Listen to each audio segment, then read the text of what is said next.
बिस्मिल्लाहिर्रहमानिर्रहीम। मेरा नाम है डॉक्टर ज़ुनैर।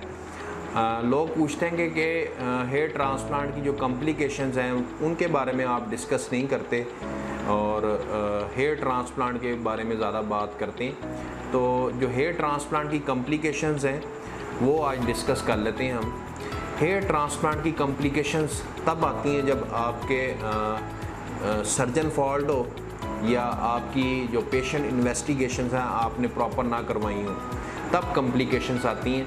अगर पेशेंट की इन्वेस्टिगेशन सारी नॉर्मल है और सर्जन की तरफ से भी कोई फॉल्ट है तो 99% चांस है कि किसी किस्म की कोई कॉम्प्लिकेशन नहीं आएगी। लेकिन जो थोड़ी सी माइनर सी कॉम्प्लिकेशंस हैं उनको हम डिस्कस कर लेते हैं। अगर आपने अभी तक हमारे चैनल को सब्सक्राइब नहीं किया तो फ़ौरन सब्सक्राइब के बटन पर क्लिक कीजिए और साथ ही घंटी के बटन को दबाना मत भूलिए ताकि आपको हमारी आने वाली वीडियोस बर वक्त मिल सके। शुक्रिया।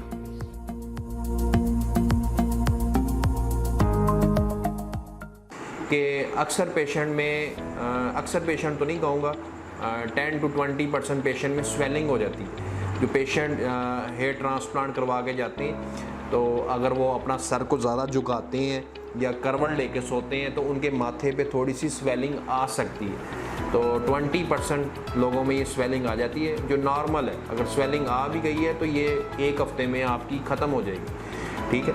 इसके अलावा 10 दिन के बाद अगर कई पेशेंट में सर की बैक साइड पे फिंसियाँ बन जाती हैं। फिंसियाँ क्यों बनती हैं? जब आप प्रॉपर वे में सफाई नहीं करते।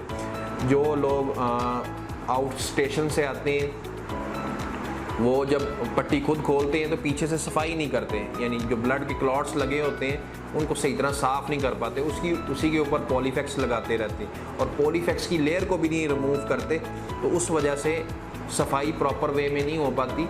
उसकी वजह से लोगों के सर की बैक साइड पे या फ्रंट साइड पे फिंसियाँ बन सकती। तीसरी कॉम्प्लिकेशन ये आ जाती है कि पेशेंट फॉल्ट की वजह से कई लोग फ्रंट पे जो स्कैब्स होते हैं 2 हफ्ते के बाद रिमूव नहीं करते, उसको उसी तरह रखते हैं। उसकी वजह से वो स्कैब्स क्रस्ट इकट्ठे होना शुरू हो जाते हैं। जब बंदा शैम्पू करता है उसको मलता नहीं है तो वो शैम्पू भी इकट्ठा होना शुरू हो जाता है, तो सारा डेब्रस वगैरह उसमें इकट्ठा हो जाता है। तो उसकी वजह से भी आपके सर के फ्रंट हिस्से पे इन्फेक्शन हो सकती है, फिंसियाँ निकल सकती हैं। ये भी पेशेंट की लापरवाही की वजह से। तो ये कॉम्प्लिकेशन में नहीं आएगा, यानी पेशेंट की लापरवाही की वजह से ये चीज़ें इंक्रीज़ कर जाती हैं, इनका चांस बढ़ जाता है कि आपको किसी किस्म की कॉम्प्लिकेशन।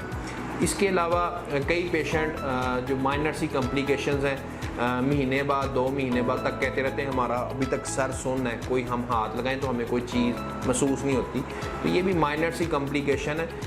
जिनको ये कॉम्प्लिकेशन आती है उनको हम कुछ मेडिसिन प्रिस्क्राइब कर देते हैं जिसकी वजह से ये उनका सर सुन्न रह रहा होता है वो भी ठीक हो जाता है। ये कोई इतनी मेजर कॉम्प्लिकेशन नहीं है कि जिससे इंसान वरिड हो। इसके अलावा अक्सर लोग कहते हैं कि हमें थोड़ी खारिश महसूस हो रही है तो हम खारिश कर सकते हैं। तो आप जहां आपके ग्राफ्ट्स लगे हुए हैं तीसरे या चौथे दिन आप खारिश तो नहीं कर सकते, लेकिन हम आपको कोई एंटी एलर्जिक या एंटी हिस्टामिन को ड्रग दे देते हैं और आपको एक नॉर्मल सलाइन का स्प्रे देते हैं, वो आप स्प्रे करें तो आपको काफ़ी रिलीफ हो जाता है। एज सच इसके अलावा एज सच कोई इसकी कॉम्प्लिकेशंस नहीं है। हाँ, अगर पेशेंट में कोई ब्लड का कोई डिसऑर्डर है, ब्लीडिंग डिसऑर्डर है या कोई डायबिटिक पेशेंट है, उनमें कॉम्प्लिकेशन का चांस बढ़ जाता है। अगर कोई डायबिटिक पेशेंट है वो अपनी प्रॉपर मेडिसिन नहीं लेता, शुगर कंट्रोल नहीं करता, तो उनमें इन्फेक्शन का चांस बढ़ जाता है। Otherwise as such hair transplant की कोई कॉम्प्लिकेशंस नहीं है। जो मेजर कॉम्प्लिकेशंस हो इन सब कॉम्प्लिकेशन को हम मैनेज कर सकते हैं, अवॉइड कर सकते हैं अगर आप डॉक्टर की हिदायत के मुताबिक चलें। तो ये थी मेरी आज की वीडियो। किसी किस्म की क्यूरी हो, क्वेश्चन हो, आप मुझे कॉल कर सकते हैं, व्हाट्सअप कर सकते हैं। अल्लाह हाफिज़।